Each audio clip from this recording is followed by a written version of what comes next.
এটি হচ্ছে সেনবাগ বাজার থেকে অর্থাৎ পাইলট স্কুলের এই পাশ থেকে একেবারে আগে যে পুরাতন রেজিস্ট্রারি অফিস ছিল সেখানে অর্থাৎ কেন্দ্রীয় ঈদগাহ মাঠের যে রাস্তাটা সেই রাস্তাটার এই অবস্থা।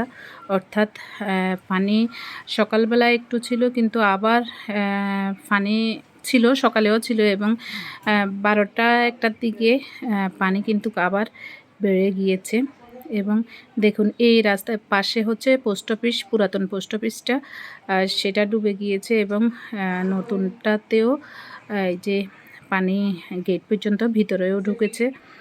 তো এই যে দেখুন আসলে রাস্তাটা এই অবস্থা আগে এখানে এইভাবে পানি উঠতো না, তাহলে প্রচুর বৃষ্টিপাত এবং ভারী বর্ষণ এবং বন্যার কারণে এখানে এখন পর্যন্ত পানি আছে এবং খুবই খারাপ অবস্থা। মানুষজনের যারা বাজারে আসতেছে তাদেরও অবস্থা খুব খারাপ, এবং অটো চালিত যে রিক্সাগুলো সেগুলো আসতে চাচ্ছে না, কারণ ব্যাটারিতে জল ধরে গেলে সেগুলো চার্জ দিতে পারছে না অনেকেই, বা নষ্ট হয়ে যাবার ভয়ে, বা নষ্ট হয়ে গিয়েছে অনেকের, কারণ অনেকের বাড়িতেই পানি বন্দি মানুষ।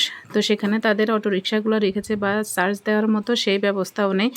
বাজারে যানবাহনের অবস্থা খুব একটা যানবাহন নেই, বিশেষ করে অটো চালিত যে রিক্সাগুলো সেগুলো নেই। সিএনজিও আছে একটা দুটা, তবে এত বেশি পানির মধ্য দিয়ে কেউই খুব একটা যেতে আসতে চাচ্ছে না, এবং ভাড়া অনেক বেশি, অনেক দ্বিগুণ তিনগুণ ভাড়া দিয়ে মানুষ এদিক থেকে সেদিক যাতায়াত করতেছে, এই অবস্থা।